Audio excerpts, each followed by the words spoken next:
Tres países africanos han lanzado un desafío frontal al sistema de justicia global. ¿Estamos ante el inicio de una revolución histórica, o simplemente ante una hábil distracción? El 22 de septiembre de 2025, la Alianza de Estados del Sahel, formada por Burkina Faso, Mali y Níger, anunció su retiro simultáneo de la Corte Penal Internacional. Nunca antes un bloque regional africano había roto así con este tribunal, sacudiendo los cimientos de la justicia internacional y alterando el delicado equilibrio de poder global. Los líderes militares de estos países acusan a la Corte de ser un instrumento de neocolonialismo, sirviendo únicamente a los intereses de Occidente y perpetuando la subordinación jurídica de África. Bajo la bandera de la soberanía, prometen crear mecanismos de justicia propios que, según ellos, responderán de verdad a las necesidades de sus pueblos.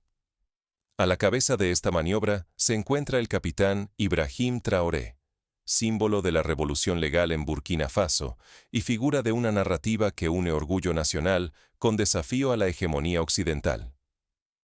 La retirada se presenta como un gesto de autodeterminación, pero el contexto es tenso.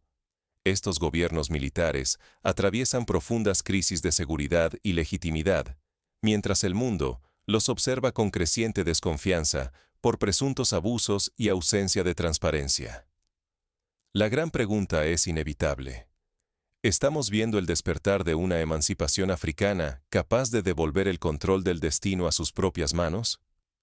¿O, en realidad, es una estrategia calculada de gobiernos que buscan blindarse ante la justicia, exponiendo aún más a la población a posibles abusos de poder? Si la apuesta triunfa, África podría abrir un nuevo capítulo hacia la justicia autónoma, rompiendo siglos de tutela extranjera. Pero si fracasa, el costo será alto. Se consolidarían regímenes impunes, los derechos humanos quedarían más vulnerables y millones de personas perderían acceso a mecanismos internacionales de protección. ¿Qué llevó a estos países a tomar una decisión tan radical? ¿Y por qué ahora? Para entender el alcance de este desafío, debemos mirar tanto al pasado como a la tormenta política que agita hoy al Sahel. ¿Cómo se diseñó la ruptura más audaz con la justicia internacional africana en tiempos recientes? La respuesta es una mezcla de cálculo político, narrativa de emancipación y una coordinación que dejó sin aliento a los observadores globales. Todo inició cuando Burkina Faso, Mali y Níger, los tres pilares de la Alianza de Estados del Sahel, anunciaron juntos su salida de la Corte Penal Internacional. No fue un impulso, sino el resultado de una cumbre estratégica y mensajes preparados para subrayar unidad y propósito. El procedimiento arrancó de inmediato. Siguiendo el artículo 127 del Estatuto de Roma, cada nación notificó formalmente su intención de retirarse, activando un plazo de 12 meses para hacerla efectiva. La sincronía fue premeditada. Cada paso estuvo diseñado para multiplicar el alcance político y mediático del anuncio. ¿Con qué argumentos? Los líderes del Sahel acusaron a la Corte Penal Internacional de ser instrumento del neocolonialismo occidental, alegando que la justicia internacional ha servido para imponer agendas foráneas y desestabilizar gobiernos africanos. Esta narrativa se multiplicó en discursos, redes y foros, presentando la partida como un acto de defensa heroica de la soberanía nacional y continental. En respuesta, prometieron crear sistemas de justicia propios. Anunciaron el diseño de órganos judiciales regionales y mecanismos de cooperación diplomática, asegurando que serían más justos, independientes y alineados a las realidades africanas. La reacción internacional no tardó. La Unión Europea expresó seria inquietud por la posible erosión de la rendición de cuentas. Human Rights Watch advirtió sobre riesgos para la protección de civiles y la lucha contra la impunidad. La Unión Africana mostró grietas. Algunos países celebraron el gesto soberano, otros lamentaron un posible retroceso. Las Naciones Unidas pidieron no abandonar el compromiso con la ley internacional y los derechos humanos. La decisión de estos países no surgió de un vacío. Para comprender su alcance, debemos retroceder en el tiempo y analizar cómo la relación entre África y la justicia internacional ha sido un tira y afloja constante. Por ejemplo, en el año 2016, Burundi fue el primer país africano en anunciar su salida de la Corte Penal Internacional tras ser acusado de crímenes de lesa humanidad. Sudáfrica y Gambia también amenazaron con retirarse, aunque finalmente no lo hicieron. Estos precedentes mostraron la incomodidad de buena parte del continente africano ante lo que perciben como una justicia parcial, aplicada principalmente sobre líderes africanos, mientras crímenes cometidos en otras regiones quedan impunes. El delicado equilibrio entre autonomía y responsabilidad internacional nunca estuvo tan en juego. El destino de millones pende de este pulso. Mientras el reloj legal avanza, la Alianza del Sahel debe demostrar que sus promesas de justicia no son solo retórica. El desafío real apenas comienza. Para dimensionar este desafío, conviene hacer una pausa y observar cómo opera la Corte Penal Internacional. Desde su creación en 2002, la Corte ha investigado principalmente crímenes en África, Sudán, Uganda, la República Democrática del Congo, Libia y Costa de Marfil, entre otros.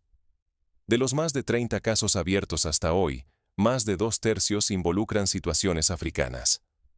Esto ha alimentado la percepción de una justicia selectiva, lo que ha sido la base de las críticas de líderes como Traoré. Pero ¿quién gana y quién pierde en este nuevo escenario?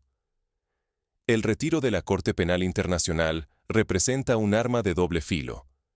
Por un lado, puede fortalecer la autonomía africana y avivar el orgullo regional. Por otro, puede abrir la puerta a la impunidad si no se implementan verdaderas alternativas de justicia. Bajo el manto de la soberanía y el rechazo al neocolonialismo, se esconde una jugada calculada. Al apartarse de la Corte, los líderes militares buscan escudo frente a investigaciones y juicios por crímenes de guerra y violaciones graves de derechos humanos. Sin la presión externa, el espacio para la impunidad se amplía de manera alarmante. En Burkina Faso, el gobierno militar encabezado por Ibrahim Traoré ha visto cómo su popularidad saltó de poco más de 24% a más de 66% en pocos años. Sin embargo, ese respaldo popular esconde una realidad inquietante. Las muertes causadas por terrorismo se han triplicado.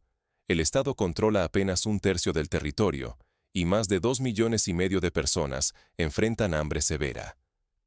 La narrativa de emancipación y la denuncia del dominio occidental han alimentado la movilización de las masas. Con propaganda digital y un discurso antioccidental, los militares han fortalecido su legitimidad y justificado medidas excepcionales, concentrando aún más el poder. La salida de la Corte, además, viene acompañada de nuevas alianzas. Rusia y China emergen como socios preferidos. Occidente queda a la deriva y los vínculos regionales tradicionales se debilitan. Se refuerza así la retórica de autodeterminación, pero también el aislamiento judicial internacional. El riesgo es alto. Si la impunidad se convierte en norma y se cierran las puertas a la justicia global, las víctimas de violencia y represión perderán la posibilidad de reparación y los líderes podrán continuar con los abusos sin castigo. ¿Estamos presenciando una emancipación auténtica o la consolidación de un poder cada vez más opaco y peligroso? Las promesas de mecanismos de justicia propios suenan ambiciosas, pero ¿pueden realmente garantizar protección y equidad para todos? El camino que ha elegido la Alianza del Sahel podría marcar un antes y un después en la historia judicial del continente. Para reflexionar sobre el futuro de la justicia africana, es útil mirar ejemplos históricos de sistemas judiciales alternativos. En Ruanda, tras el genocidio de 1994, surgieron las gakacas, tribunales tradicionales comunitarios creados para juzgar a cientos de miles de implicados en los crímenes. Si bien permitieron cierta reconciliación y una impartición de justicia más ágil, también fueron criticados por falta de garantías legales y parcialidad. Este caso demuestra que los sistemas locales pueden complementar la justicia internacional, pero también presentan desafíos en cuanto a independencia y derechos procesales. En África Occidental, después de la Guerra Civil en Sierra Leona, se creó un tribunal especial híbrido con apoyo internacional y local. Este modelo logró condenar a importantes responsables, pero requirió recursos externos y cooperación internacional. La experiencia muestra que la justicia autónoma no está exenta de dificultades y puede necesitar apoyo para garantizar imparcialidad y eficacia. En la era digital, ¿puede una campaña viral ocultar el colapso de una nación entera? Es la pregunta que plantea la explosiva popularidad de los gobiernos militares del Sahel, encabezados por figuras como Ibrahim Traoré. Mientras la cifra de desplazados y víctimas sigue en aumento, las redes sociales se inundan de mensajes que celebran a estos regímenes como emblemas de orgullo africano y resistencia contra el neocolonialismo. TikTok, YouTube, Instagram y Twitter han convertido la narrativa panafricana en un fenómeno viral. Jóvenes de Burkina Faso, Mali y Níger, e incluso de otros países africanos, comparten videos, memes y discursos que elevan a Traoré y sus aliados a la categoría de héroes modernos que desafían la influencia extranjera. Esta popularidad no es fruto del azar. Los mensajes oficiales, amplificados por influencers cercanos al régimen, repiten consignas anticoloniales, refuerzan la identidad africana y exhiben supuestos avances en infraestructura o seguridad. Imágenes de carreteras, escuelas y convoyes militares se multiplican, mientras las malas noticias se ocultan o se minimizan deliberadamente. Sin embargo, la maquinaria propagandística va mucho más allá de simples publicaciones. La desinformación digital se ha sofisticado. Se producen deepfakes mostrando victorias ficticias, se manipulan estadísticas y miles de bots amplifican mensajes oficiales. Actores extranjeros, sobre todo Rusia, aportan recursos y experiencia en campañas de manipulación informativa. El contraste con la realidad es brutal. Informes independientes muestran que las muertes violentas se han disparado, existen millones de desplazados internos, y los servicios básicos, como salud y educación, están al borde del colapso. La crisis humanitaria crece, pero en las redes sociales, estas voces quedan eclipsadas por la avalancha propagandística. El impacto es profundo. Muchos jóvenes, expuestos casi exclusivamente a la narrativa oficial, se radicalizan y aceptan la erosión de la democracia como un sacrificio necesario ante el enemigo externo. A nivel internacional, estas campañas distorsionan la opinión pública y complican la respuesta diplomática, dificultando la coordinación global para enfrentar la crisis. El peligro es claro. Millones pueden ser engañados, legitimando regímenes fallidos y renunciando, sin saberlo, a su derecho de exigir cambios reales. La propaganda digital no solo construye una ilusión de soberanía, sino que puede hipotecar el futuro de toda una generación africana. Ahora, la ruptura con la Corte Penal Internacional lleva la confrontación a un nuevo nivel. ¿Será la justicia regional una verdadera alternativa o solo otro espejismo digital? Más allá del discurso político, los hechos revelan una tragedia silenciada. ¿Qué pierde la gente común cuando la justicia internacional es reemplazada por promesas aún incumplidas? En apenas 3 años, las muertes atribuidas al terrorismo saltaron de 6.630 a 17.775. Cada número es una familia devastada, una vida truncada. No son simples estadísticas, son hogares rotos bajo gobiernos militares que prometieron orden, pero trajeron incertidumbre y temor. El desplazamiento forzado es ya rutina diaria. Más de 2 millones de personas huyen dentro del país, buscando refugio frente a la violencia. Además, alrededor de 260.000 malienses viven como refugiados en el extranjero, arrancados de sus comunidades y raíces. El hambre se expande.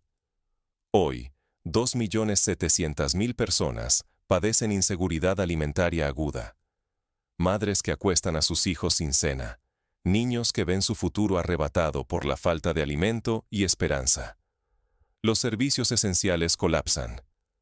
Más de 5.000 escuelas han cerrado, dejando a toda una generación sin educación. 400 centros de salud están fuera de funcionamiento, negando atención a quienes más la necesitan. El sistema, lejos de proteger, abandona. El Estado pierde el control territorial. Ahora, solo el 30% del territorio está en manos del gobierno. El resto es un mosaico de zonas dominadas por grupos armados, donde la ley y la protección estatal no existen. La retirada de la Corte Penal Internacional no es solo un gesto simbólico. El efecto disuasorio se esfuma. Quienes cometen abusos ya no temen a la justicia internacional. Las víctimas pierden acceso a mecanismos externos, los responsables menos limitaciones. El vacío de rendición de cuentas abre la puerta a la impunidad, mientras los abusos se multiplican sin castigo. Se anunciaron alternativas: tribunales regionales, justicia tradicional, comisiones de verdad. Pero, hasta ahora, ninguna se ha implementado de verdad ni ha mostrado eficacia. Las promesas no alimentan, no curan, no protegen. Sin mecanismos reales de rendición de cuentas, la impunidad se convierte en regla y la población civil queda cada vez más expuesta al abuso y al conflicto. El costo es humano, diario e imposible de ignorar. A medida que el vacío de justicia se agranda, surgen preguntas incómodas sobre el futuro de los derechos humanos en la región. ¿Quién protegerá a las víctimas cuando el propio sistema se retira? Un solo acto sacude el tablero global. ¿Es este el inicio de una justicia verdaderamente africana o la puerta abierta a una impunidad sin límites? La retirada coordinada de Burkina Faso, Mali y Níger de la Corte Penal Internacional va mucho más allá de un simple trámite legal. Es una declaración de soberanía feroz, una ruptura con siglos de hegemonía jurídica occidental y una advertencia al mundo. El sur global está dispuesto a desafiar las reglas impuestas desde el norte. Jamás, en la historia contemporánea del continente, 3 países han dado un paso tan audaz y sincronizado. El impacto de esta decisión traspasa las fronteras africanas. Por primera vez, el valor de la autodeterminación choca de frente con la urgencia de proteger los derechos humanos. ¿Hasta dónde puede llegar un Estado para defender su autonomía sin sacrificar la justicia para las víctimas? En esa tensión late el corazón del debate, y lo que se decida ahora afectará la vida de millones de personas en el Sahel y más allá. Las juntas militares prometen crear mecanismos propios de justicia, adaptados a la realidad africana y libres de imposiciones externas. Sobre el papel, la idea seduce: soluciones locales para problemas locales. Pero detrás de esta narrativa emancipadora, acecha un riesgo enorme. Estos regímenes podrían estar blindándose frente a cualquier investigación, usando el discurso anticolonial como escudo ante acusaciones de crímenes de guerra y represión interna. El peligro es palpable. Si la sociedad y la comunidad internacional aceptan sin cuestionar este relato, la impunidad podría instalarse con una fuerza nunca vista. Las víctimas de violencia, desplazamiento y hambre podrían quedar completamente desprotegidas, mientras los mecanismos tradicionales de justicia se debilitan o desaparecen. Sin embargo, la presión ciudadana y la vigilancia internacional aún pueden inclinar la balanza. Informarse, participar y exigir transparencia no es solo un derecho, sino una responsabilidad. ¿Estamos ante una liberación real para África o frente a una maniobra calculada para garantizar la inmunidad de quienes mandan? Tu capacidad para informarte y actuar de manera crítica es crucial. La indiferencia solo alimenta la desinformación y puede sellar una etapa de impunidad sin precedentes en el continente. La historia se está escribiendo ahora y nos exige tomar partido. ¿Permitiremos que la justicia internacional se debilite o seremos parte activa del cambio? Es el momento de mirar más allá de los titulares y preguntarnos qué tipo de justicia queremos para África y para el mundo. Para transformar la justicia africana en una realidad tangible, se requieren pasos concretos y sostenidos. En primer lugar, es fundamental asegurar la independencia del poder judicial local y regional. Esto implica crear órganos de control externos y transparentes, que permitan a la sociedad civil monitorear el trabajo de los jueces y fiscales. Países como Ghana han avanzado en la creación de consejos judiciales independientes que supervisan la conducta de los magistrados, un modelo replicable en el Sahel. Segundo, es necesario invertir en la formación de jueces, abogados y defensores públicos. El acceso a la justicia depende de profesionales capacitados y comprometidos con los derechos humanos. Iniciativas como la Academia Africana de Derechos Humanos, que ha entrenado a miles de juristas en el continente, pueden servir como referencia para el desarrollo de capacidades en Burkina Faso, Mali y Níger. Tercero, la justicia tradicional debe dialogar con los sistemas modernos. En muchos pueblos africanos, los consejos de ancianos y los mediadores comunitarios resuelven disputas cotidianas. Integrar estas prácticas en un marco legal nacional puede aumentar la legitimidad de las instituciones, siempre y cuando se respeten los derechos fundamentales. Sudáfrica, tras el apartheid, combinó comisiones de verdad con tribunales formales, logrando avances en reconciliación y justicia transicional. Cuarto, la cooperación regional es clave. La creación de una Corte Africana de Derechos Humanos y de los Pueblos, aunque limitada en recursos, ha mostrado que la colaboración entre países puede fortalecer la protección de los derechos. El reto para la Alianza del Sahel será dotar a sus mecanismos de jurisdicción efectiva, autonomía financiera y acceso para las víctimas. Quinto, la transparencia y la rendición de cuentas ante la opinión pública son innegociables. Las tecnologías digitales ofrecen herramientas poderosas, plataformas de denuncia anónima, transmisiones públicas de juicios y sistemas de monitoreo ciudadano pueden acercar la justicia a la población y reducir el margen de corrupción. Finalmente, el apoyo internacional sigue siendo relevante. Aunque los países busquen autonomía, la experiencia de la Unión Africana y la colaboración con organismos multilaterales pueden aportar recursos, capacitación y observación imparcial. La justicia global no debe ser vista como una imposición, sino como una red de protección ante abusos sistemáticos. La historia africana está llena de ejemplos de resiliencia y creatividad institucional. Desde la abolición de la esclavitud en el siglo XIX hasta la independencia de más de 50 países en el siglo XX, el continente ha demostrado capacidad de reinventarse. La actual encrucijada judicial es, por tanto, una oportunidad para construir sistemas de justicia auténticamente africanos, pero también un campo minado de riesgos y retrocesos. El futuro no está escrito. La decisión de Burkina Faso, Mali y Níger puede ser el primer capítulo de una emancipación judicial, o el prólogo de una nueva era de impunidad. La diferencia la marcarán las acciones concretas, la vigilancia de la sociedad y la presión internacional. Porque, al final, la justicia no es solo un concepto abstracto, sino la esperanza real de millones de personas que hoy esperan que sus voces sean escuchadas y sus derechos protegidos. Así, la pregunta con la que abrimos este análisis sigue vigente, pero ahora tiene nuevos matices. ¿Será esta ruptura el principio de una justicia africana, fuerte y legítima, o quedará en una ilusión que consolide el poder de unos pocos? La respuesta depende de todos. Informarse, participar y exigir son los primeros pasos para que la emancipación no sea solo un discurso, sino una realidad. La historia sigue, y nosotros somos parte de ella.